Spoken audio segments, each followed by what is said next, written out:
तो साथियों आज से भूगोल की कक्षाएँ चालू हो रही हैं, जिसके तहत हम आज से इस प्लेटफॉर्म पर खड़े होकर आपको कंप्लीट भूगोल पढ़ाएंगे, स्टडी पढ़ाएंगे, ज्योग्राफी पढ़ाएंगे। सारा का सारा कंटेंट आपको बिल्कुल निःशुल्क पढ़ाया जाएगा। तो मैं आज को बता दूं आपको, आज से हम इंडियन ज्योग्राफी अर्थात भारतीय भूगोल को पढ़ने जा रहे हैं, जिसमें हम भारत का कंप्लीट भूगोल पढ़ेंगे। पहले हम भारत का सामान्य परिचय पढ़ेंगे, उसके बाद बारी बारी से सारे टॉपिक्स कंप्लीट करते जाएंगे। तो मैं आपको बता दूं थोड़ा भूगोल के बारे में जानते हैं। आज से हम पढ़ने वाले क्लास में भूगोल सर बेसिक ज्योग्राफी को यानी अर्थात भूगोल को हम दो भागों में पढ़ते हैं। एक होता है सर किसका, विश्व का भूगोल, विश्व का भूगोल।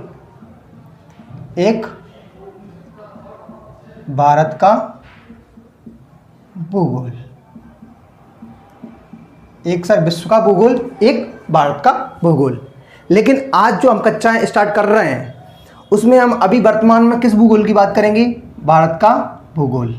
सबसे पहले हम किसको पढ़ेंगे सर, भारत का भूगोल। देन उसके बाद किसको पढ़ेंगे सर, विश्व का भूगोल। तो आज जो हम कक्षा स्टार्ट कर रहे हैं वो किस भूगोल की कर रहे हैं, भारत का भूगोल। तो चलिए भारत का भूगोल पढ़ने से पहले भूगोल क्या है, किसे कहते हैं, इसका थोड़ा सा परिचय लेते हैं 2 मिनट का। ठीक,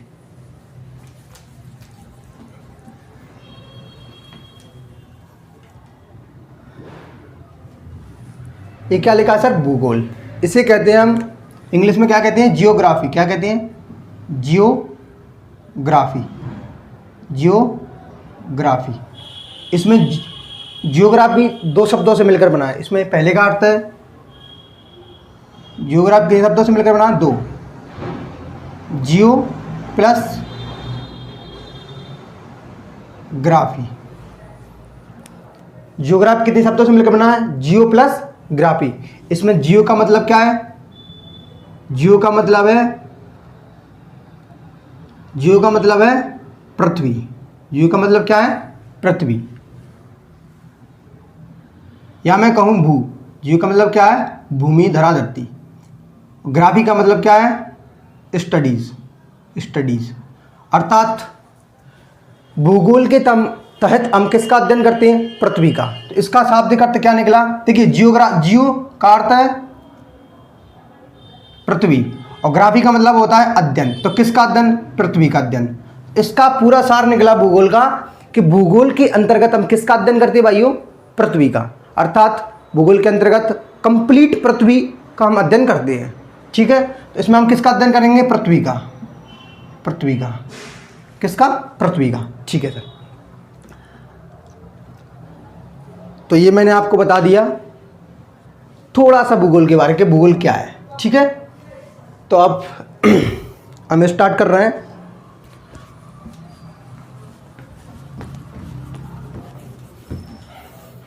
भारत का भूगोल हम स्टार्ट क्या कर रहे हैं भैया, भारत का भूगोल। भारत का भूगोल, भारत का भूगोल पढ़ने से पहले मैं आपको बता दूं, यहाँ भारत का भूगोल पढ़ रहे हैं हम, और हम बारी बारी से सारे टॉपिक पढ़ेंगे। क्या भैया, बारी बारी से क्या पढ़ेंगे, सारे के सारे टॉपिक्स हम पढ़ते जाएंगे। पहले आज का टॉपिक हमारा रहेगा भारत का सामान्य परिचय। आज का टॉपिक क्या रहेगा, भारत का सामान्य परिचय। भारत का सामान्य परिचय। और मैं आपको बता दूं, आप कोई सा भी एग्जाम उठाकर देख लेना, इस भारत के सामान्य परिचय से, भारत के भूगोल के तहत भारत के सामान्य परिचय से सबसे ज़्यादा क्वेश्चन पूछे जाते हैं। किसी भी एग्जाम में देखना, अगर जियोग्राफी से क्वेश्चन आ रहा है, भारत के भूगोल से क्वेश्चन आ रहा है, तो इस सामान्य परिचय से क्वेश्चन 110% बनता है। और एक ही नहीं बनता, बहुत सारे क्वेश्चन बनते हैं। ठीक है, तो क्या पढ़ रहे हैं, आज का टॉपिक है बना भारत का सामान्य परिचय। भारत का सामान्य परिचय।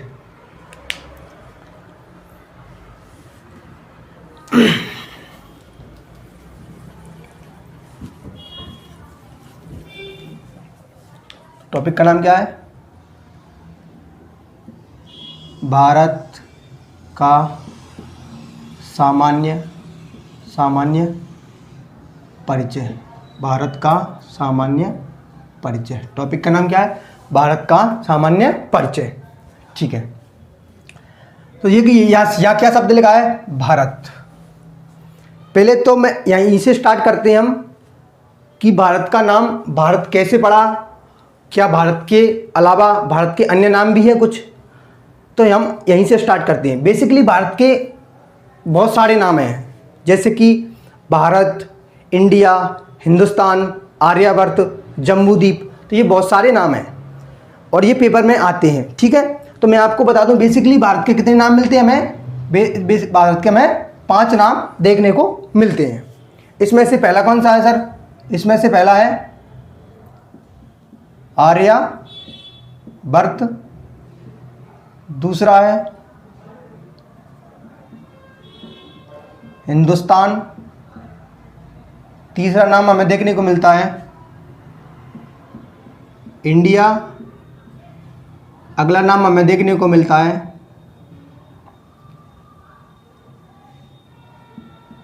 भारत, और एक और नाम हमें देखने को मिलता है जम्बूद्वीप। अगला नाम हमें देखने को मिलता है जम्बूद्वीप।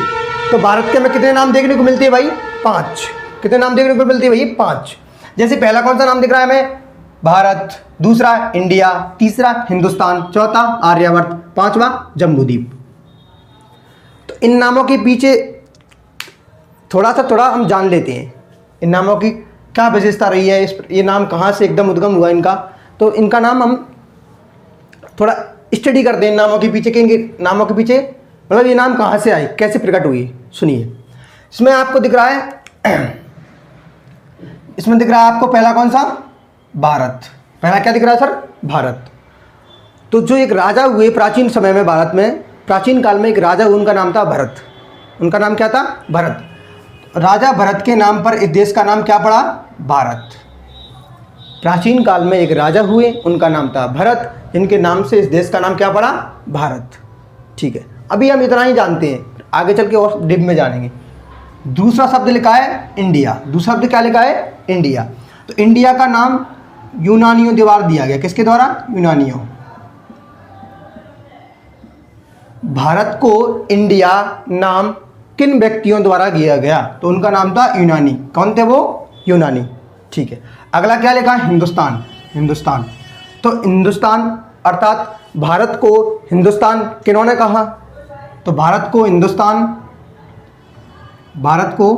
हिंदुस्तान ईरानियों का नाम दिया है। किसने दिया है भारत को हिंदुस्तान नाम? ईरानियों ने। अगर अगला नाम आता है हमारे सामने आर्यावर्त। आर्यावर्त नाम किसके द्वारा दिया गया है? आर्यों के द्वारा भारत, आर्यों के द्वारा भारत को आर्यावर्त कहा गया। क्लियर है सर? आर्यों द्वारा, अर्थात कहूं मैं कि जो आर्य आए थे भारत में,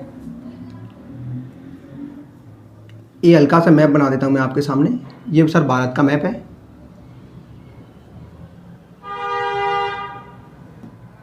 ये क्या है? भारत का मैप है सर, यहाँ सामने दिख रहा है।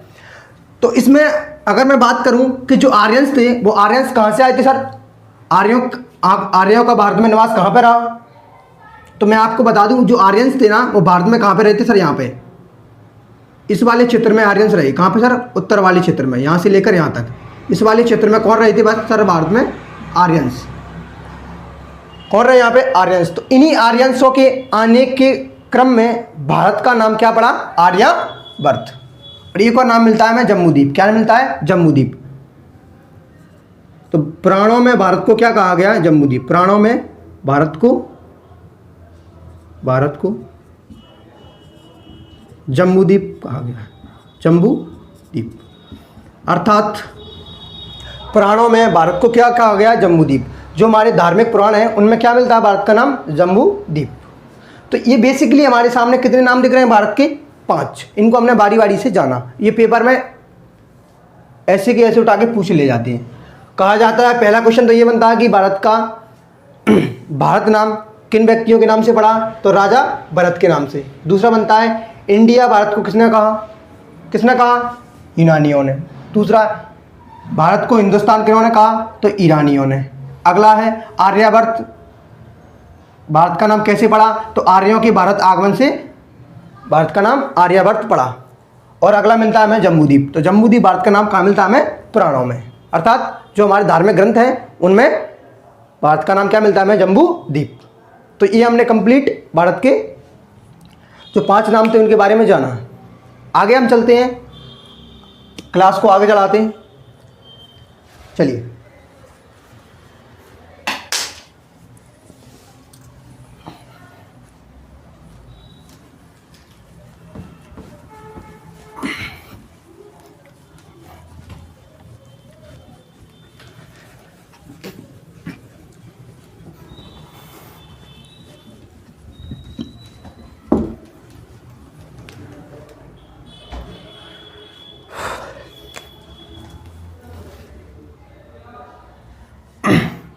यहाँ हम भारत का मैप बनाने जा रहे हैं।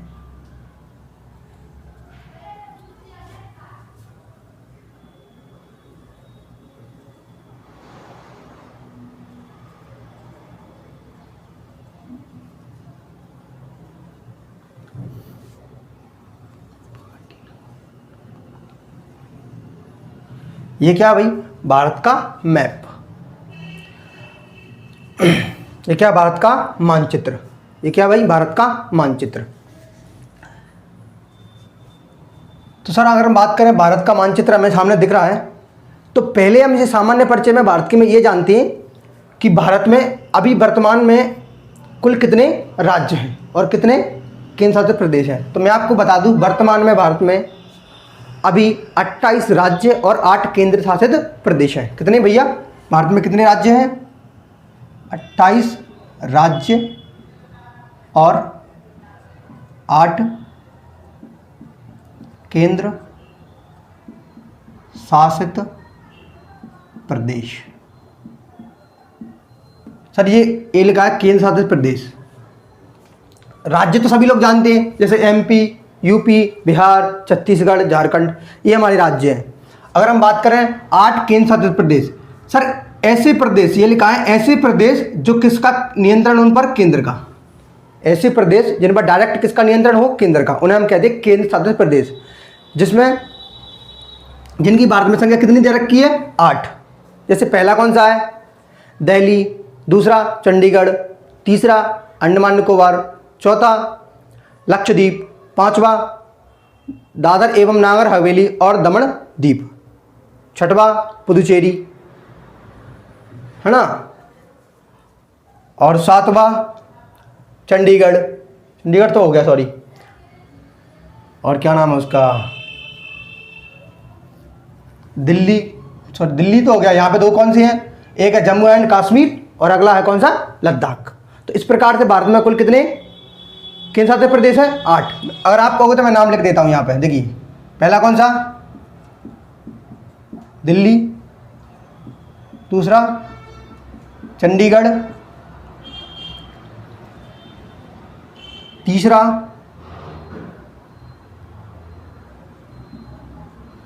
Jammu and Kashmir, Jammu and Kashmir. अगला कौन सा है? लद्दाख। अगला कौन सा है? लद्दाख। पांचवा कौन सा है? दादर और नगर हवेली एवं दमन एवं दीव, दमन एवं दीव, दमन एवं दीव। अगला कौन सा है? अंडमान निकोबार, अंडमान निकोबार। अगला कौन सा है? लक्षद्वीप। तो इस प्रकार भारत के कितने केंद्र शासित प्रदेश है? दिल्ली, चंडीगढ़, जम्मू एंड कश्मीर, लद्दाख, दादर एवं नगर हवेली, अंडमान निकोबार और लक्षद्वीप। एक और कौन सा है? पांडुचेरी। कौन सा है? पांडुचेरी। तो इस प्रकार से भारत के कितने 8 केंद्र शासित प्रदेश हैं और 28 राज्य हैं। 28 के नाम यहाँ लिखना थोड़ा सही नहीं लगेगा, आप समझ पा रहे हैं। तो इस प्रकार से मैं आपको बता दिए कि कितने राज्य हैं सर, 28 राज्य हैं और 8 केंद्र शासित प्रदेश हैं। 8 केंद्र शासित प्रदेशों के नाम आपके सामने हैं और 28 राज्य इसमें इस प्रकार समाये हुए हैं। ठीक है, आगे चलते भैया।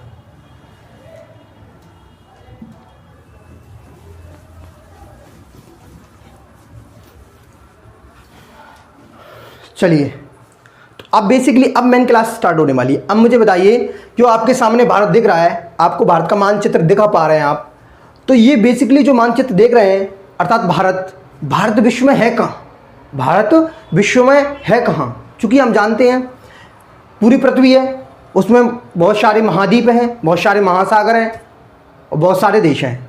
जिन महाद्वीपों के तहत बहुत सारे कंट्रीज़ हैं अर्थात देश हैं। तो उन देशों में भारत कहाँ स्थित है, कहाँ लाई करता है भारत, कहाँ रहता है भारत? हमको पता तो चले कि जिस भारत में हम रहते हैं वो भारत ही कहाँ है, पहले तो ये पता रहना चाहिए पूरे विश्व के मैप में भारत की स्थिति कहाँ पर है। तो जानते हैं, चलिए।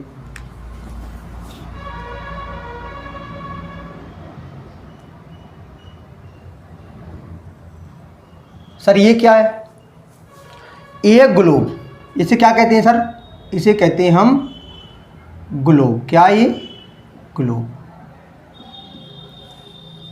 आप इसे पृथ्वी भी कह सकते हैं, परंतु ये पृथ्वी नहीं है। क्यों सर? क्या पृथ्वी इस पर बोर्ड बन जाएगी? तो पृथ्वी को समझने के लिए वैज्ञानिकों द्वारा क्या बनाया गया? एक ग्लोब बनाया गया, जिसके तहत हम पूरी कंप्लीट पृथ्वी को समझ पाते हैं। ठीक है, तो इस ग्लोब के तहत हम क्या जानेंगे? ग्लोब अर्थात पृथ्वी। ग्लोब अर्थात क्या? पृथ्वी। तो ग्लोब के नजरिए से हम ये देखते हैं अर्थात पृथ्वी में भारत की स्थिति कहाँ है, अर्थात भारत कहाँ लाई करता है, भारत कहाँ स्थित है। ठीक है, तो पूरी पृथ्वी को हमने इस प्रकार डिवाइड कर दिया।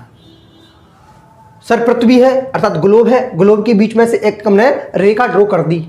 ठीक है सर, इसी प्रकार से हम उत्तर में भी एक रेखा ड्रॉ कर देते हैं, इसी प्रकार से हम एक दक्षिण में रेखा ड्रॉ कर देते हैं। ठीक है सर, ये ग्लोब है, उस पर हमने कुछ रेखाएं खींच दी इस प्रकार से, लेटी हुई रेखा खींच दी हमने ग्लोब पर। सर इस रेखा को कहाँ कहा हमने? हमारे द्वारा कहा गया 0 डिग्री का अक्षांश। जो बीचों बीच आपको रेखा दिख रही है उसको कहा हमने 0 डिग्री का अक्षांश। इसे कहा हमने 23.5 डिग्री का अक्षांश। इसे कहा हमने 23.5 डिग्री का अक्षांश।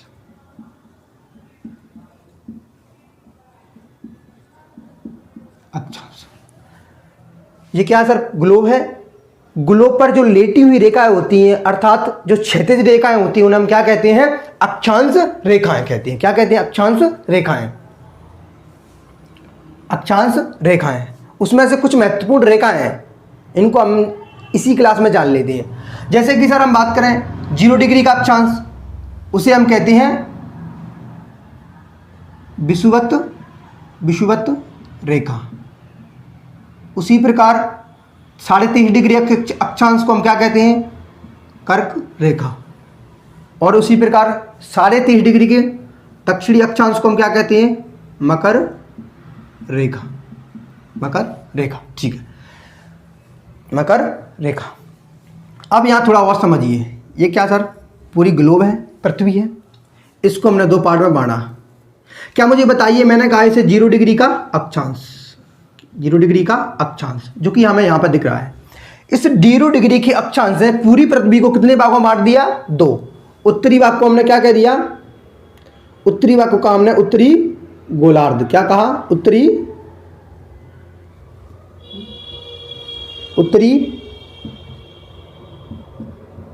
गोलार्ध। सर इसी टाइम सेम प्रकार से हमने दक्षिणी गोले को क्या कहा? दक्षिणी गोलार्ध। दक्षिणी गोलार्ध। क्या कहा? दक्षिणी गोलार्ध। क्यों कहा सर? क्योंकि जो 0 डिग्री का अक्षांश था उनने पृथ्वी को कितने भागों में बांट दिया? 2। अर्थात जो गोला था एक, वो कितने भागों में बढ़ गया? 2। इसलिए उनको क्या कह रहे हैं? उत्तरी गोलार्ध। उत्तरी, देखो इस 0 को, इसने गोले को कितने भागों में बांट दिया? 2, जिसके कार चलते जो ऊपरा गोला क्या कहलाया? गोले का आधा भाग, ये लिखा है गोलार्ध अर्थात गोले का आधा भाग। इसी प्रकार से ये लिखा है गोलार्ध अर्थात गोले का आधा भाग, क्योंकि इस जीरो ने गोला को कितने भागों मार दिया, 2। इसलिए इसको क्या कहेंगे हम, उत्तरी गोलार्ध। इसको क्या कहेंगे हम, उत्तरी गोलार्ध। इसको क्या कहेंगे, जीरो के नीचे है तो उसको क्या कहेंगे, दक्षिणी गोलार्ध। जीरो के उत्तर में तो उसको क्या कहेंगे, उत्तरी गोलार्ध। तो मैं आपको बता दूं, इस गोलार्ध के हिसाब से भारत कहाँ स्थित है, इस 0 डिग्री के हिसाब से भारत कहाँ स्थित है सर, सुनिए, इस 0 डिग्री के हिसाब से भारत की स्थिति यहाँ पे है। कहाँ पे सर, यहाँ। भारत की स्थिति कहाँ है, यहाँ। इस 0 डिग्री के हिसाब से भारत कहाँ स्थित है, इस स्पॉट पर स्थित है। तो मुझे बताइए, इस स्पॉट पर स्थित है तो भारत किस गोलार्ध में है, क्या भारत उत्तरी गोलार्ध में है कि भारत दक्षिण गोलार्ध में है, किस गोलार्ध में दिख रहा है आपको भारत, कि भारत अगर मैं कह रहा हूँ यहाँ पे है भारत, तो इसे कह रहे थे हम उत्तरी गोलार्ध, इसे कह रहे थे दक्षिणी गोलार्ध। तो मुझे बताइए भारत किस गोलार्ध में स्थित है, उत्तरी में कि दक्षिणी में, किस गोलार्ध में स्थित है भारत। तो भारत किस गोलार्ध में स्थित है, उत्तरी गोलार्ध में। किस गोलार्ध में है भारत, उत्तरी गोलार्ध में। क्लियर है सर ये बात, बहुत बढ़िया। थोड़ा सा और समझिए, एक सर्कल मैं और बना रहा हूं, ये सर्कल मैं और ड्रॉ कर रहा हूं, एक सर्कल मैंने और बना दिया।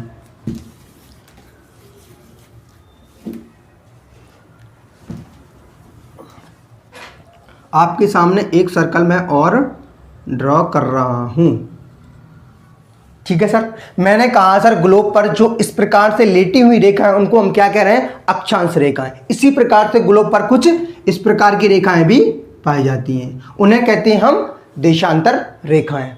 सर ग्लोब पर जो लेटी रेखा उनको क्या कह रहे हैं, अक्षांश रेखाएं। ग्लोब पर जो लंबवत रेखाएं अर्थात जो खड़ी रेखाएं उनको क्या कह रहे हैं, ग्लोब पर जो खड़ी हुई रेखा उनको क्या कह रहे हैं, देशांतर रेखाएं।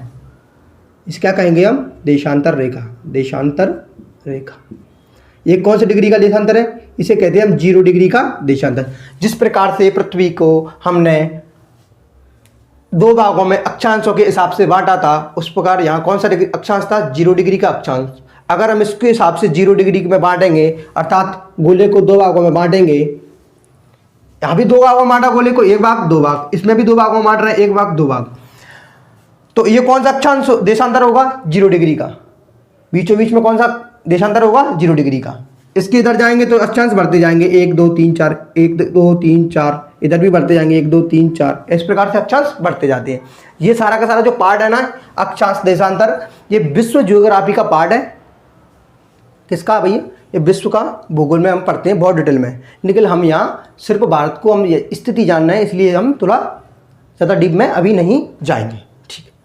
तो मुझे बताइए भारत की स्थिति देखिए, आप बताइए, अब मुझे बताइए भारत की स्थिति कहाँ है सर, यहाँ पे है। कहाँ है, यहाँ पे। और मैंने ये लाइन अक्षांश वाली ये ड्रॉ कर दी। ये कौन सा अक्षांश है, 0 डिग्री का अक्षांश। ये क्या है भैया, 0 डिग्री का अक्षांश। सर मुझे बताइए अक्षांश के हिसाब से भारत किस दिशा में है, अक्षांश के हिसाब से भारत कहाँ है, उत्तरी अक्षांश के हिसाब से भारत कहाँ है, उत्तरी गोलार्ध में। और देशांतर के हिसाब से भारत कहाँ है। दिशाएं कितनी होती हैं, पहले देखिए 1 मिनट, ये कितनी दिशाएं होती हैं, उत्तर, इसे दक्षिणी दिशा कहते हैं, इसे पूर्वी कहते हैं, इसे पश्चिमी कहते हैं। ये मेनली 4 दिशाएं होती हैं, आपको पता होगा, आप मैथ रीजनिंग पढ़ते हैं तो आपने देखा हो कितनी दिशाएं होती हैं, उत्तर, दक्षिण, पूरब और पश्चिम। तो भारत की स्थिति कहाँ पे है सर, यहाँ पे है। देखिए कहाँ पे है सर, यहाँ पे। तो मुझे बताइए भारत अक्षांश के हिसाब से उत्तरी गोलार्ध में है और देशांतर के हिसाब से भारत कहाँ है, पूर्वी गोलार्ध में। ये सारा का सारा कौन सा गोलार्ध हो गया, यहाँ से यहाँ तक ये कौन सा गोलार्ध हो गया, ये कौन सा गोलार्ध हो गया, पूर्वी। ये कौन सा हो गया, पश्चिमी। इस प्रकार देखा, इसको मैं पूरा कर देता हूँ, समझ में आएगा। देखिए आप, ये कौन सा गोलार्ध हो गया, ये पूरा का पूरा गोलार्ध हो गया पूर्वी। ये कौन सा हो गया, ये कौन सा गोलार्ध बन गया, देखिए 1 मिनट समझना, ये कौन सा गोलार्ध हो गया। अगर भारत यहाँ पे स्थित है, यहाँ पर, तो इसे कहेंगे हम भारत किस गोलार्ध में है। तो सर अक्षांश के हिसाब से भारत उत्तरी गोलार्ध में है और देशांतर के हिसाब से भारत पूर्वी गोलार्ध में। ये सारा का सारा पूर्व होगा या पश्चिम होगा, इस प्रकार से ये पूरब, ये पूरा गोलार्ध, ये पश्चिमी गोलार्ध, ये उत्तरी, ये दक्षिणी। तो ये कौन सा हो गया, उत्तर पूर्वी गोलार्ध। अर्थात ये कौन सी दिशा हो गई, उत्तर पूर्वी दिशा। तो भारत किस गोलार्ध में है, उत्तर पूर्वी गोलार्ध में। तो ये अर्थात हमने ग्लोब में ये जाना कि भारत पूरे विश्व के मैप में अर्थात पूरे विश्व में या पृथ्वी में कहाँ स्थित है? तो मैं आपको बता दूं, भारत, एक मिनट रुके।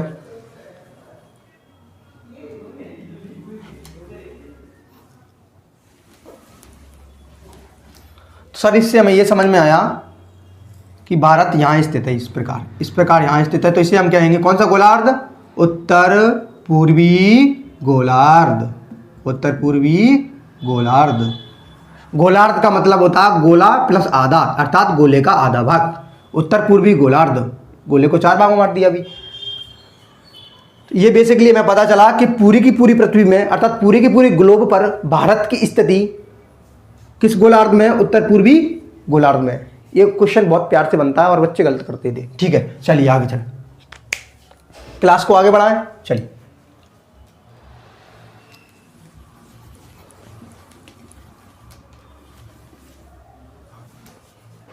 तो मैंने बताया आपको कहाँ स्थित है भारत।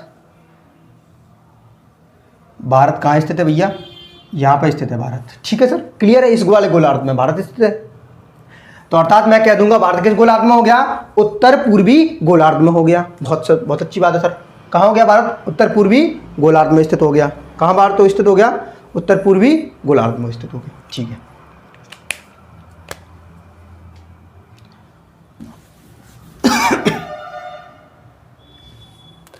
चलिए तो अब शुरुआत करते हैं भारत की।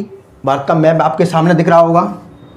अब आपको ये जानकारी मिल चुकी है सर पूरे के पूरे विश्व में भारत की स्थिति कहाँ पर है।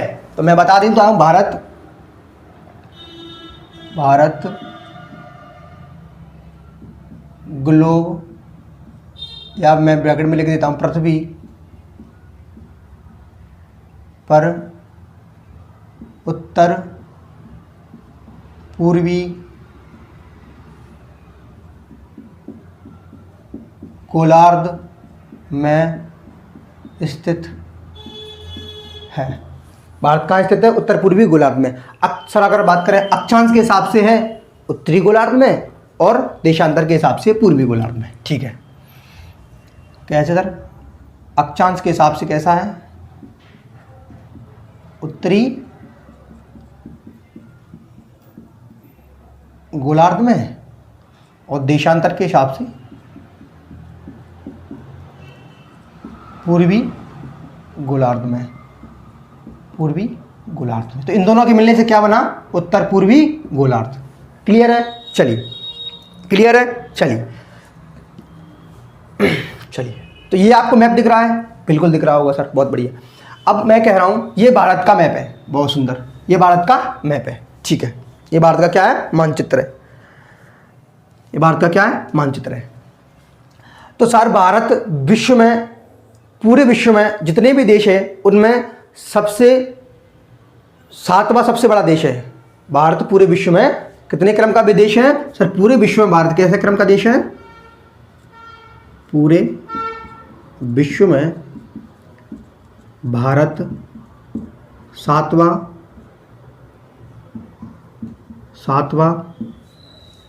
सबसे बड़ा देश है। किसके हिसाब से सर? क्षेत्रफल के हिसाब से। किस प्रकार से? क्षेत्रफल के हिसाब से। किस हिसाब से सर भारत पूरे विश्व में सबसे बड़ा देश है? 7वां सबसे बड़ा देश है, वो है क्षेत्रफल के हिसाब से। क्या सर भारत से, अगर भारत 7वां सबसे बड़ा दे दे तो भारत से पहले भी कुछ देश होंगे जो भारत से बड़े होंगे? कितने सर? 6। तो नाम सुनिए, पहला कौन सा आता है? भारत से बड़े 6 देश। भारत से बड़े देश, जैसे सर मैं बताऊँ बात, तो पहला आता है अपना कनाडा। पहला कौन सा आता है? कनाडा। दूसरा आता है सर रूस। तीसरा आता है चीन। चौथा आता है अपना अमेरिका। चौथा कौन सा आता है? अमेरिका। पांचवा कौन सा आता है? ब्राज़ील। पांचवा कौन सा आता है सर? यहाँ पे इधर दिखेगा नहीं आपको, मैं यहाँ लिख देता हूँ। पांचवा कौन सा आता है? ब्राज़ील। छठवा कौन सा आता है? ऑस्ट्रेलिया। और सातवां कौन सा आता है सर? सातवां कौन सा आता है? इधर मैं लिख देता हूँ। सातवां कौन सा आता है? भारत। सातवां कौन सा आता है? भारत। अर्थात मैं कह सकता हूँ कि अगर भारत जन क्षेत्रफल के हिसाब से पूरे विश्व में 7वें पायदान पर है तो भारत से पहले कुछ 6 देश होंगे जो भारत से बड़े होंगे, जो आपके सामने है इस प्रकार से। पहला कौन सा है? कनाडा, दूसरा रूस, तीसरा चीन, चौथा है अमेरिका, पांचवा है ब्राज़ील, छठवा है ऑस्ट्रेलिया, सातवां अपना कौन? भारत। सातवां कौन सा है? भारत। तो कहूँ मैं आज कि भारत कुल क्षेत्रफल का, विश्व के कुल क्षेत्रफल के 2.43 क्षेत्रफल पर कितना है? पूरे विश्व के कुल क्षेत्रफल के, विश्व के कुल क्षेत्रफल के 2.43% क्षेत्रफल में फैला हुआ है। कितना है सर भारत का? विश्व के कुल क्षेत्रफल के भारत 2.43 क्षेत्रफल में विराजमान में। कोई भी चीज 100% होती है, उसमें से भारत का कितना है? 2.43%। ठीक है सर। अगर हम बात करें विश्व में भारत जनसंख्या के हिसाब से बात करूं मैं कि विश्व में भारत जनसंख्या में कहाँ लाई करता है, तो देखिए नवीन आंकड़ों के हिसाब से भारत विश्व में जनसंख्या में प्रथम पायदान पर है। और ये खुशी की बात नहीं है, ये दुख की बात है। क्यों सर? क्योंकि मुझे बताइए, अगर किसी देश में जनसंख्या ज़्यादा होगी तो संसाधनों की कमी होगी, संसाधनों की कमी होगी तो लोग बाग भूखे मरेंगे तो बहुत सारी समस्याएं आएंगी। मुझे बताइए, अगर किसी घर में 6 लोग पहले से थे, 2 लोग और हो जाएं तो 8 हो जाएंगे, और संसाधन वही है हमारे पास, ज़मीन वही है 4 बीघा, तो मुझे बताइए आप कैसे काम चलेगा? तो कहीं ना कहीं जनसंख्या बढ़ाना एक अपने आप में अच्छी बात नहीं है। आपको लग रहा होगा कि हम विश्व में पहले पायदान पर तो हैं, अच्छी बात तो है, नहीं, जनसंख्या कोई अच्छी बात नहीं है बढ़ाना। क्यों सर? आप तो ऐसे समझिए, आपके घर में 4 भाई हैं और आपके 4 बीघा ज़मीन है, तो सभी के पास 1-1 बीघा। अभी अब 2 लोग और हो जाएंगे तो फिर वो 1-1 बीघा नहीं रहेगी। तो इसका मतलब क्या? जनसंख्या एक अच्छा ऑप्शन नहीं है। और क्यों सर? इसलिए भी नहीं है क्योंकि पॉल्यूशन ज़्यादा होता है, बहुत सारी समस्याएं आती है। तो मैं फिर भी अपन को जानना है, तो भारत जनसंख्या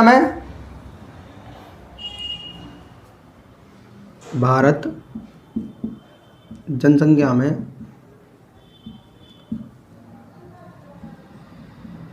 विश्व में प्रथम पायदान पर है। कितने पर? प्रथम।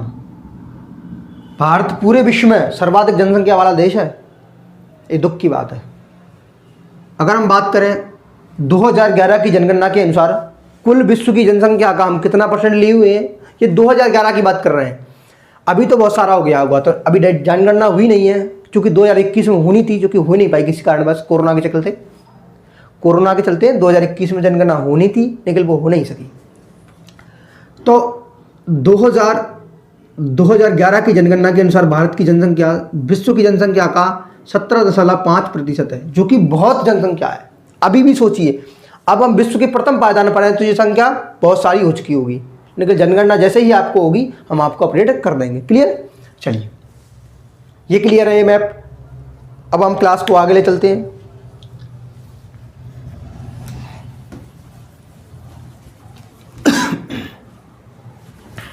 अभी ये हमने जाना कि भारत की विश्व में क्या स्थिति है, क्या भारत में विश्व में क्षेत्रफल में कितना है, जनसंख्या में कौन सी स्थिति है, ये सारी चीज़ हमने जानी। ठीक है,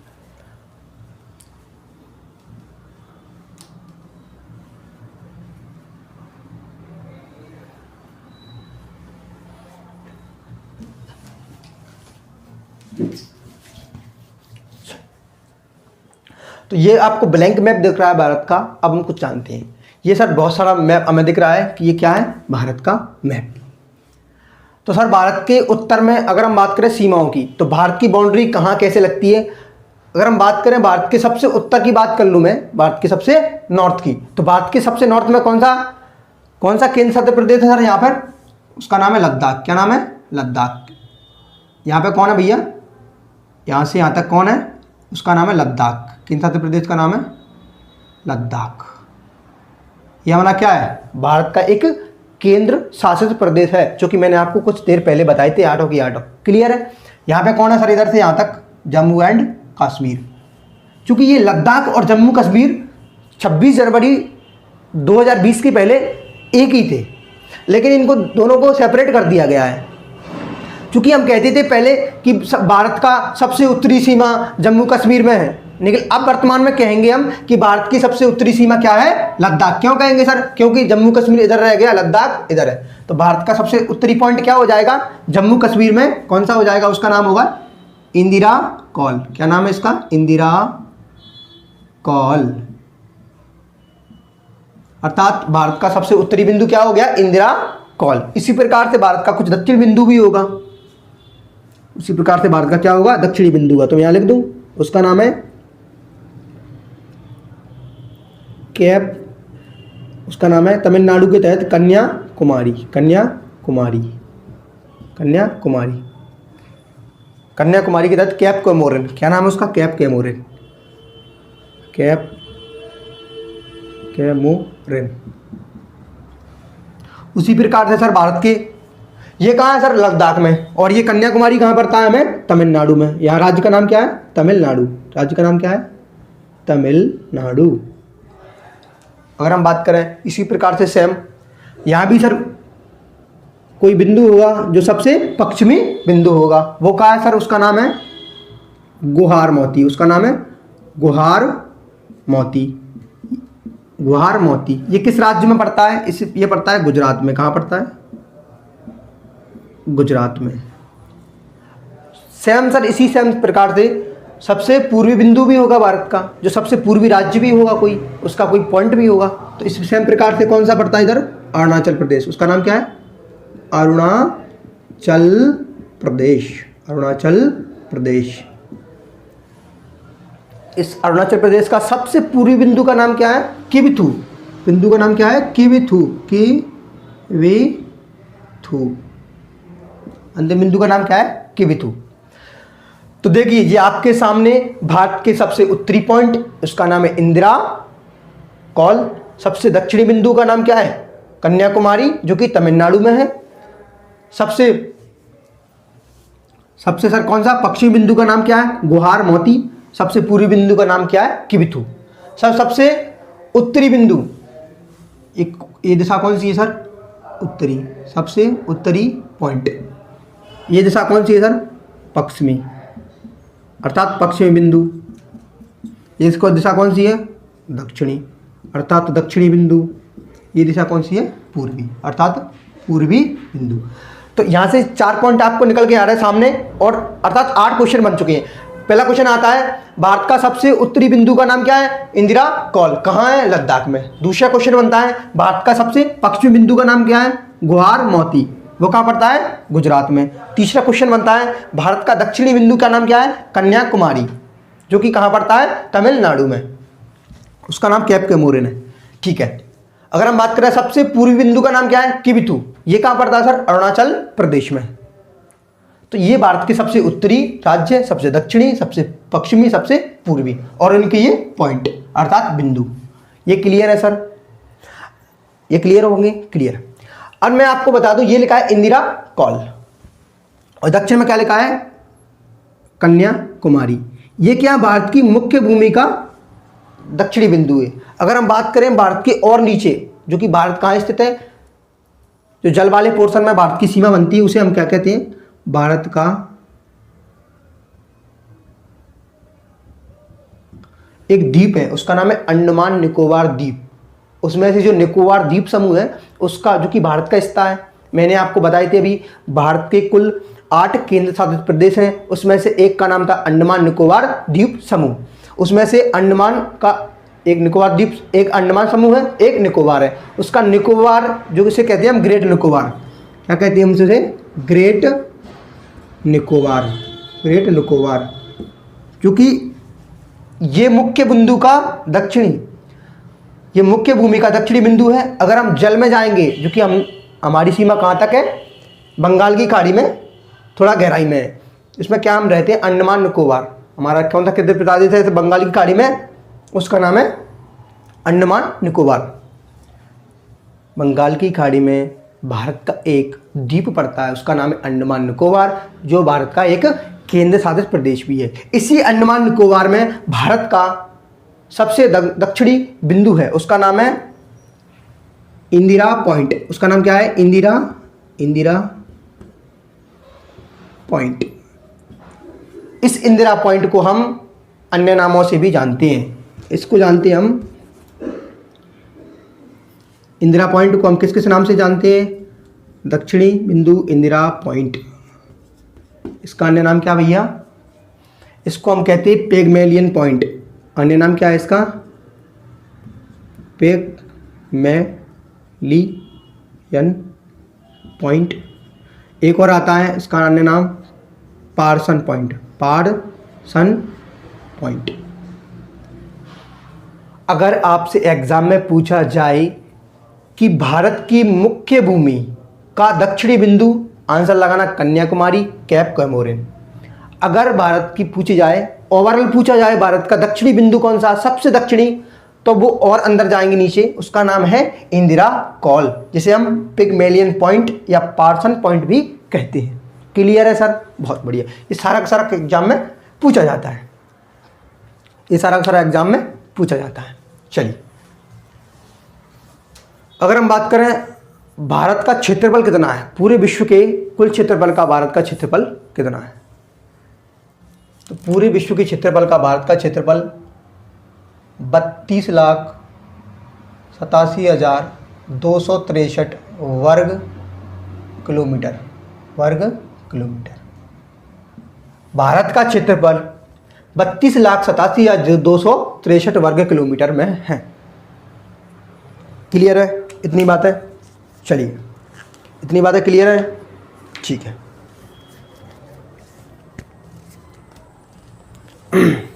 इसकी शॉट लेना हो तो ले लीजिए, क्लास आगे बढ़ जाएगी। इसकी शॉट लेना किसी को, ले लो।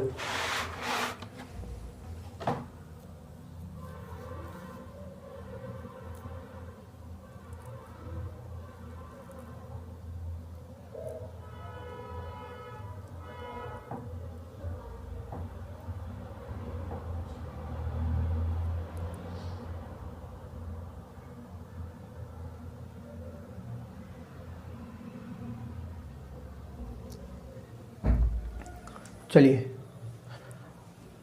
हम आगे जानते हैं कि भारत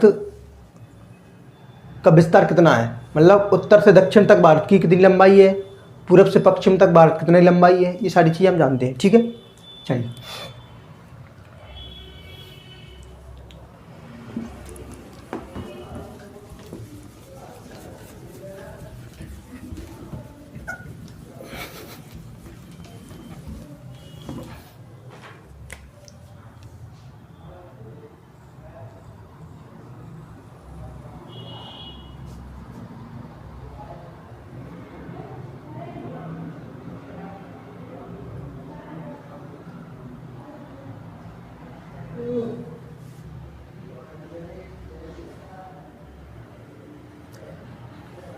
ये क्या है? भारत का मैप। ठीक है, क्लियर है सर? ये भारत का क्या है? मैप, भारत का मैप। अगर हम बात करें भारत के मैप की, तो भारत के मैप में भारत की स्टार्ट किस बिंदु से कहां तक होती है? देखिए, ये रहा भारत का दक्षिणी छोर, यहां से स्टार्ट होगा भारत उत्तर की ओर, और यहां पे भारत का समाप्त हो जाएगा। क्लियर है सर? यहां से स्टार्ट होगा भारत और यहां तक जाएगा। और सेम इसी प्रकार से पूरब में यहां से स्टार्ट होगा और इधर के लिए जाएगा, यहां तक जाएगा कि नहीं, यहां से लेकर यहां तक। ठीक है, क्लियर है? मतलब अगर मैं बात करूं तो भारत यहां से स्टार्ट होकर कहां तक जाएगा? यहां तक, और यानी कि दक्षिण में यहां से लेकर उत्तर में यहां तक, पूरब में यहां से लेकर पूरब में यहां से लेकर पश्चिम में यहां तक, ये भारत की टोटल विस्तार है। अगर मैं बात करूं भारत का अक्षांशीय विस्तार, अगर मैं बात करूं भारत का कुल अक्षांशीय विस्तार, अर्थात भारत अक्षांश के हिसाब से कहां से लाई करता है, अगर मैं बात करूं भारत का अक्षांशीय विस्तार, तो भारत का अक्षांशीय विस्तार है 8 डिग्री 4 मिनट उत्तरी अक्षांश से लेकर, उत्तरी अक्षांश से लेकर 8 डिग्री 4 मिनट उत्तरी अक्षांश से लेकर 37 डिग्री 6 मिनट उत्तरी अक्षांश तक।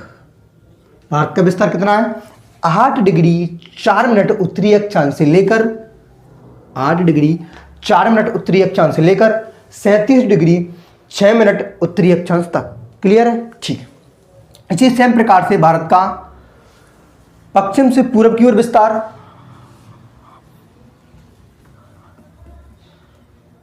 68 डिग्री 7 मिनट से लेकर 68 डिग्री 7 मिनट से 68 डिग्री 7 मिनट पूर्वी देशांतर से लेकर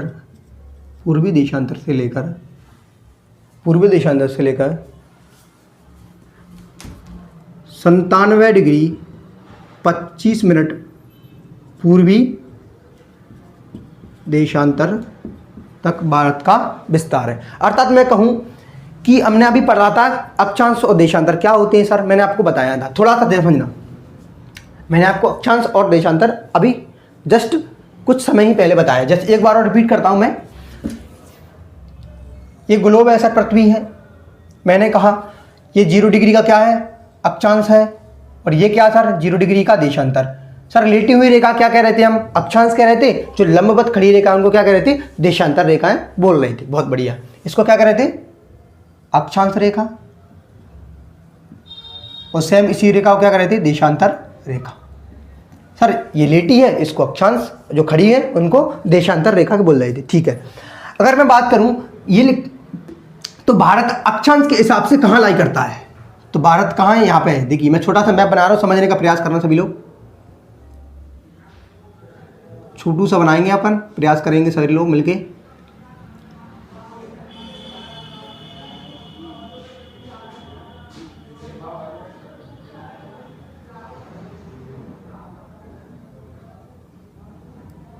ये क्या है, छोटू सा अपना इंडिया अर्थात भारत।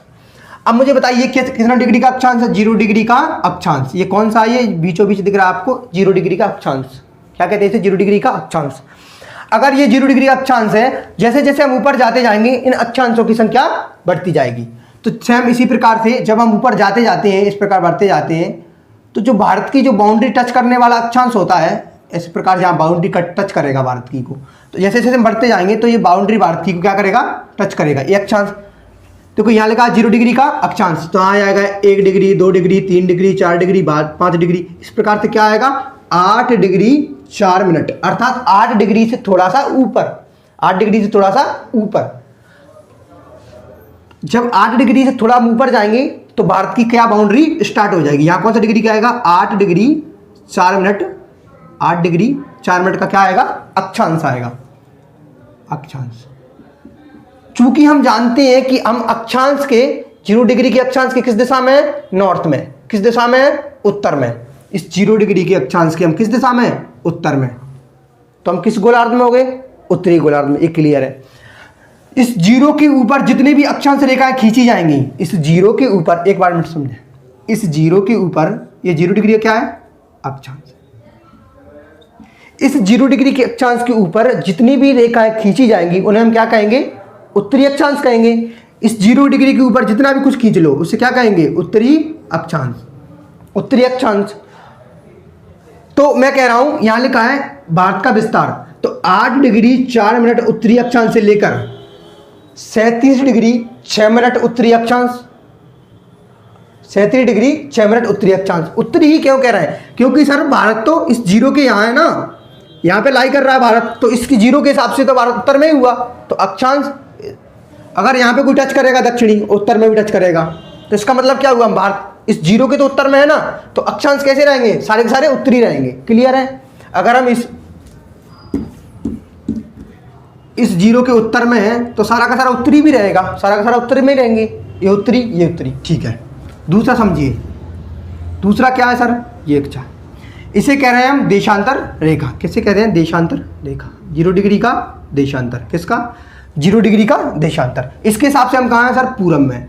तो इसमें जो भी लाइनें खींची जाएंगी वो कौन सी होंगी, पूरब वाली। तो जो हम इस प्रकार से लाइन खींच रहे हैं जो भारत के यहाँ पे टच कर रही है, उसका नाम क्या है, 68 डिग्री 7 मिनट। उसका नाम क्या है, 68 डिग्री 7 मिनट। इस रेखा का नाम क्या है, 68 डिग्री 7 मिनट। कैसे सर, 1 मिनट सभी लोगों के समझने का प्रयास कर रहे हैं सभी लोग। ये क्या है सर, ग्लोब। ये क्या है, 0 डिग्री का देशांतर, 0 डिग्री का देशांतर। सर ये दिशा कौन सी है? इस जीरो के हिसाब से ये दिशा कौन सी है? पूरब। ये कौन सी दिशा है? पश्चिम। ये कौन सी दिशा है सर? पूरब दिशा, ये पश्चिम दिशा है। क्लियर है सर?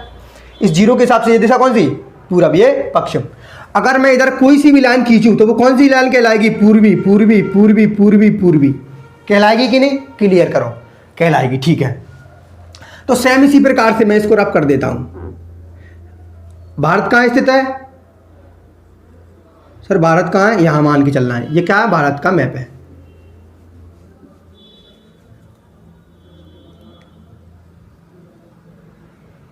ये भारत है मान के चलना। तो यहां से स्टार्ट होगी 1 डिग्री का देशांतर, 2 का, 3 का, इस प्रकार से यहाँ पे जो भारत को टच करेगा वो कौन सा आएगा? ऐसे बढ़ते जाएंगे देशांतरों की संख्या, इस प्रकार से इधर जाएंगे तो बढ़ती जाएगी, बढ़ती जाएगी, देशांतर बढ़ते जा रहे हैं। तो यहाँ जो भारत को टच करेगा, यहाँ जो भारत को टच करेगा उसका नाम क्या हो गया? 68 डिग्री 7 मिनट पूर्वी देशांतर। पूर्वी क्यों कह रहा है? क्योंकि इस जीरो के इधर जो भी आएगा वो पूर्वी होगा, इस जीरो के इधर जाएगा जो पश्चिमी होगा। ये तो क्लियर है सर? ठीक है, तो मैं कह रहा हूं अब समझिए, ये पूरी माजा समझने के बाद अब समझिए कि सर ये क्या है? 0 डिग्री का देशांतर। ये क्या है? 0 डिग्री का देशांतर। अब यहाँ 1 डिग्री का खींचा जाएगा, या 2 का, 3 का, 4 का, इस प्रकार से जब हम भारत की बाउंड्री में आए होंगे तो कौन सा खींचा गया होगा? और यहां तक गया होगा, और यहां से हम यहां तक गए होंगे। तो यानी अर्थात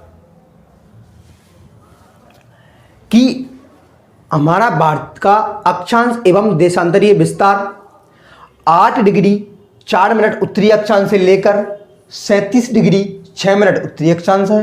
ठीक है, इसी प्रकार से भारत का पश्चिमी विस्तार, इसी प्रकार भारत का पूरब से पश्चिम की ओर विस्तार या पश्चिम से पूरब की ओर विस्तार 68 डिग्री 7 मिनट पूर्वी देशांतर से लेकर 97 डिग्री 25 मिनट पूर्वी देशांतर की ओर जाता है। क्लियर है? चल ये मैं रब कर दूं, क्या करते हो? इस सर रब कर दूं? रब करने से 2 मिनट और सुने। अगर मैं बात करूं कि ये भारत का मैप है सर, अगर मैं बात करूं इस चोटी से लेकर, इस पॉइंट से लेकर यहां तक मैं अगर चलना स्टार्ट करूं तो मैं कितना किलोमीटर चलूंगा कि भारत के उत्तरी पॉइंट से मैं दक्षिणी बिंदु पर पहुंच जाऊंगा? कितना चलना होगा मुझे? कितना चलना होगा? मुझे चलना होगा 3214 किलोमीटर। कुल कितना चलना होगा मुझे? 3214 किलोमीटर। ठीक उसी प्रकार से अगर मैं पश्चिम में खड़ा होकर पूर्व में जाना चाहूंगा, कहां तक? अरुणाचल प्रदेश। यहां से खड़ा होकर यहां तक जाना चाहूंगा अरुणाचल प्रदेश तक, अर्थात गुजरात के गुहार मोती से मैं चलना चालू करूंगा और अरुणाचल प्रदेश के किबतू तक जाऊंगा, तो मुझे कितना चलना पड़ेगा? तो इसकी लंबाई है कुल 2933 किलोमीटर। कितना है कुल? कितना? 2933 किलोमीटर। क्लियर है सर? बहुत बढ़िया। देखिए समझिए, अगर मैं उत्तर से अर्थात लद्दाख के इंदिरा कॉल से चलना चालू करूंगा और दक्षिण में कन्याकुमारी तक आऊंगा तो मुझे कुल 3214 किलोमीटर जाना चलेगा, 3214 किलोमीटर चलना पड़ेगा। सेम उसी प्रकार अगर मैं सबसे पश्चिमी बिंदु का नाम क्या था? गुजरात का गुहार मोती। अगर वहां से स्टार्ट करूंगा चलना और मुझे सबसे पूर्वी बिंदु का नाम क्या है? अरुणाचल प्रदेश के किबतू तक जाना चले, किबतू तक जाना पड़ा, तो मैं कितना चलूंगा भाई? मैं चलूंगा 2933 किलोमीटर। क्लियर है ये सारी चीज़ें? ये पेपर में बहुत भर भर के आती हैं और बहुत ही धड़ल्ले से पूछी भी जाती हैं। सो ठीक है, एक बात और रह गई कि ये भारत का मैप क्लियर। अब ये भारत की मेन बाउंड्री की सीमा ये दिख रही है हमें, इसके दक्षिण में अभी और जाएंगे हम। कहाँ पे जाएंगे? बॉर्डर में। तो बॉर्डर का यहाँ पे कौन सा? अंडमान निकोबार द्वीप समूह। कौन से द्वीप है भैया यहाँ पर? अंडमान निकोबार द्वीप। यहाँ पे लिखा है 8 डिग्री 4 मिनट का उत्तरी अक्षांश। तो नीचे अगर हमारी सीमा और रहेगी तो क्या अक्षांश की संख्या और कम नहीं हो जाएगी? यहाँ लिखा है 8 डिग्री 4 मिनट उत्तरी अक्षांश। ये मुख्य भूमिका है। काय का है? मुख्य भूमिका है। अगर मैं मुख्य भूमि को के साथ जल की बात करूंगा, किसकी? मुख्य भूमि के साथ जल में, अर्थात जो अंडमान निकोबार द्वीप की बात करूंगा तो उसका जो अंतिम बिंदु है वो कितने डिग्री पर है, तो वो है हमारा 6 डिग्री 4 मिनट, 6 डिग्री 4 मिनट। तो मैं कह सकता हूं सर कि भारत का अक्षांशीय विस्तार 6 डिग्री 4 मिनट से लेकर 37 डिग्री 6 मिनट उत्तरी अक्षांश तक है। क्लियर है। अगर मुख्य भूमि का पूछा जाएगा, देख दो क्वेश्चन बनते हैं, अगर मुख्य भूमि का पूछा जाए तो 8 डिग्री 4 मिनट लगाना है। ओवरऑल पूछा जाएगा कितना विस्तार है दक्षिण में, तो 6 डिग्री 4 मिनट। क्लियर है सर, ठीक है। ये सारा का सारा माजरा आपको समझ में आया हो तो मैं क्लास को थोड़ा सा आगे ले चलूँ, आगे चले हम। देखो टाइम होने को है पर कोई नहीं, थोड़ा सा और बढ़ते हैं, थोड़ा सा और बढ़ते हैं, ठीक है। मैं इसको साफ कर देता हूँ।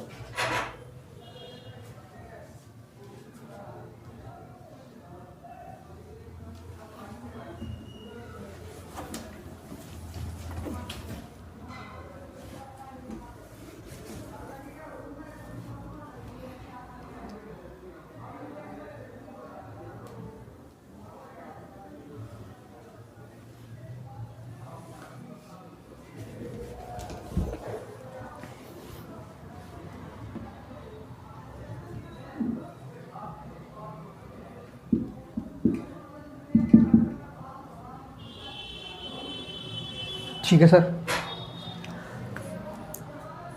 थोड़ा सा और चलते हैं फिर क्लास को एंड करते हैं, ठीक है। सुनिए, ये सर भारत दिख रहा है हमें, क्लियर है।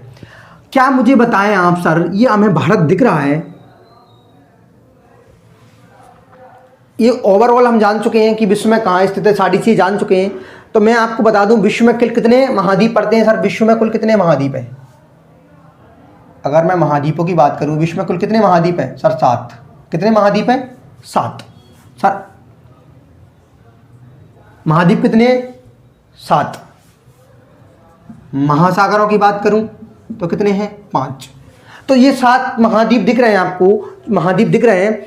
उनमें से भारत किस महाद्वीप में पड़ता है ये हम बताना भूल चुके थे, कोई बात नहीं, हम अभी जान लेते हैं। अगर मैं कहूँ भारत महाद्वीपों की बात करूँ तो विश्व में कितने महाद्वीप हैं, 7। जैसे महाद्वीपों की बात करें, पहला महाद्वीप है एशिया महाद्वीप, दूसरा यूरोप महाद्वीप, तीसरा उत्तरी अमेरिका, चौथा दक्षिणी अमेरिका, फिर कौन सा है, ऑस्ट्रेलिया, फिर अफ्रीका, ठीक है, फिर कौन सा रह गया, अंटार्कटिका। तो ये कितने महाद्वीप हो गए, कुल कितने हो गए भैया, 7। अगर मैं बात करूं पूरे विश्व में 7 महाद्वीप हैं, उन महाद्वीपों में से भारत किस महाद्वीप का है, तो भारत बेसिकली किस महाद्वीप में पड़ता है, तो भारत एशिया महाद्वीप में पड़ता है। किसमें, एशिया महाद्वीप में, एशिया महाद्वीप में पड़ता है। और एशिया महाद्वीप में भी कहाँ पड़ता है सर, दक्षिण एशिया में। कहाँ पड़ता है, दक्षिण एशिया में। एशिया महाद्वीप में भी हमें कहाँ देखने को मिलता है, दक्षिण एशिया में। जैसे कि कोई भी स्थल होगा, जैसे कि भारत है तो इसका दक्षिण छोर भी है, उत्तरी भी है, पूर्वी भी और पश्चिमी भी है। इसी प्रकार से एशिया महाद्वीप होगा, ऐसी बाउंड्री होगी, उसकी सीमा होगी, तो उसकी दिशाएं भी तो होंगी। तो सेम इसी प्रकार से भारत किस दिशा में रहता है, विश्व में महाद्वीपों की बात करें उसमें 7 थे सर, उसमें से एक एशिया महाद्वीप था। उस एशिया महाद्वीप में भारत स्थित है। और बेसिकली एशिया महाद्वीप भारत के किस दिशा में स्थित है, एशिया महाद्वीप के दक्षिणी दिशा में। क्लियर है। चलिए अगर हम बात करूं भारत सीमा की बात करें, चूंकि अगली क्लास में करेंगे, फिर थोड़ा सा हल्का जानते हैं हम कि जो भारत हमें दिख रहा है वो किस प्रकार से कैसे गिरा हुआ है। तो मैं आपको एक बेसिकली आइडिया दे दूं कल की क्लास के लिए कि यहां से लेकर उत्तर में मैं बात करूं भारत की, यहां से लेकर यहां तक इस प्रकार से ये हिमालय फैला हुआ। इसे क्या मतलब, ऊपर वाले को ट्रांस हिमालय, महान हिमालय, लघु हिमालय और शिवालिक, ये 4 श्रेणियां हैं हिमालय की। 4 अलग अलग पार्टों में बांटा गया है हिमालय को। तो भारत के उत्तर में हमें क्या मिलता है, हिमालय। अगर मैं बात करूं भारत के दक्षिण में सर क्या है, बेसिकली भारत के दक्षिण में क्या है, भारत के दक्षिण में हिंद महासागर। क्या है भारत के दक्षिण में, हिंद महासागर। क्या मिलता है हमें भारत के दक्षिण में, हिंद महासागर। सेम इसी प्रकार से मैं बात करूं भारत के पूरब में क्या है, इस प्रकार से भारत के पूरब में क्या है सर, इधर मान के चल रहा हूँ भारत के पूर्व में, वैसे तो इधर इधर की बात करेंगे हम तो इधर म्यांमार वगैरह बहुत सारे देश पड़ते हैं भारत के। तो भारत बेसिकली मैं आपको बता दूं, भारत 3 ओर से किससे गिरा है, जल से गिरा है, और 1 ओर से किससे गिरा है, स्थल से। देखिए यहां पर बेसिकली क्या दिख रहा है हमें, हिमालय, तो हिमालय क्या है, स्थल वाला भाग है। तो उत्तर में किससे गिरा है भारत, हिमालय से गिरा है। दक्षिण में क्या बात करें तो हिंद महासागर, इसी दक्षिण में क्या है, हिंद महासागर। और मैं आपको बता दूं विश्व में कितने महासागर हैं, 5। कितने महासागर हैं ये, 5। कितने महासागर हैं, 5।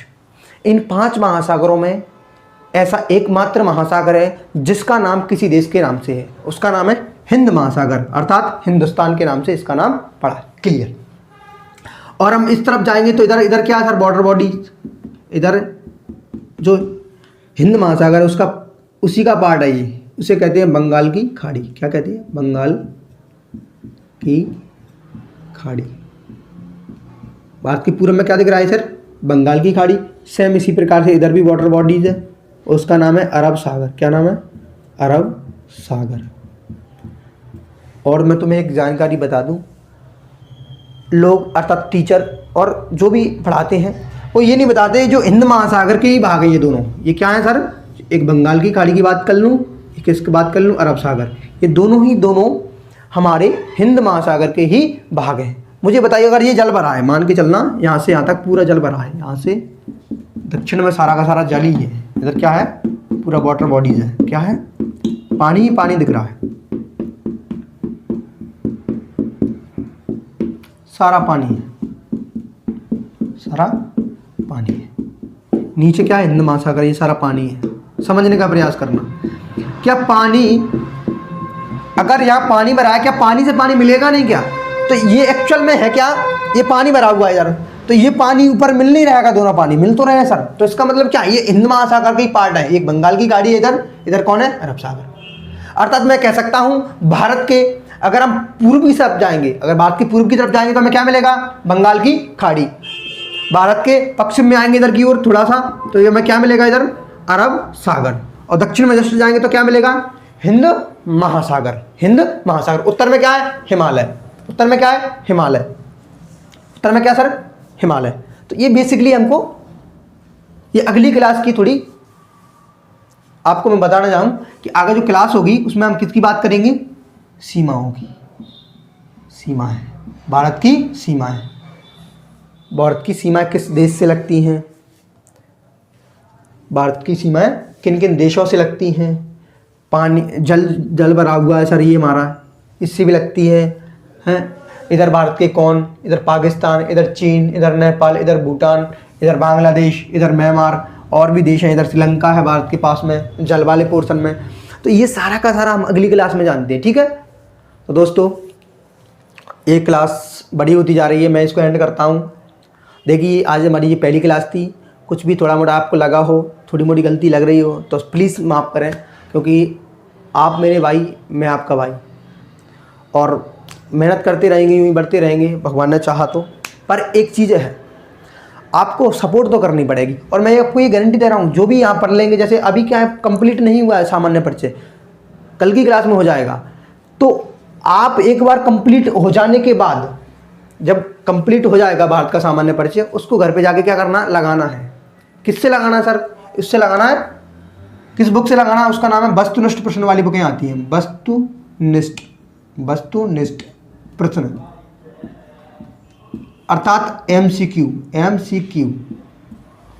मतलब जिसमें क्या रहता है, एक क्वेश्चन रहता है, उसके 4 ऑप्शन रहते हैं। तो आप जब भी बुक, एक कंप्लीट टॉपिक हो जाएगा तो आपको क्या करना है, घर पे जाके बुक्स लगानी है। बुक्स लगाओगे सारे क्वेश्चन बन पाएंगे, तो आपको लगेगा सर सही पढ़ा रहे हैं, नहीं तो अन्यथा व्यर्थ है। इसलिए आपको क्या करना है, कोई सी भी बुक ले लेनी है। कौन सी बुक, MCQ वाले के लिए आती है आपकी लूसेंट की ले लेना, लूसेंट की। वस्तुनिष्ठ की क्या आती है, किसकी, वस्तुनिष्ठ, लूसेंट की वस्तुनिष्ठ आती है। उसको मार्केट से खरीदना है, उसमें भूगोल निकालना है और तो भारत का सामान्य परिचय पहला टॉपिक दिखेगा, उसको लगाना है। फिर लगाने के बाद मुझे बताना कि सारे क्वेश्चन बन पा रहे हैं कि नहीं बन रहे हैं। अभी तो पूरा नहीं हुआ है, कल की क्लास में हो जाएगा। तो दोस्तों वीडियो को एंड करते हैं, मिलते हैं अगली वीडियो में। तब तक के लिए जय हिंद, जय Bharat, bye bye. Like sir क्या और कहा है यार, लाइक सर तब हो ही जाएगी सब चीज़ें।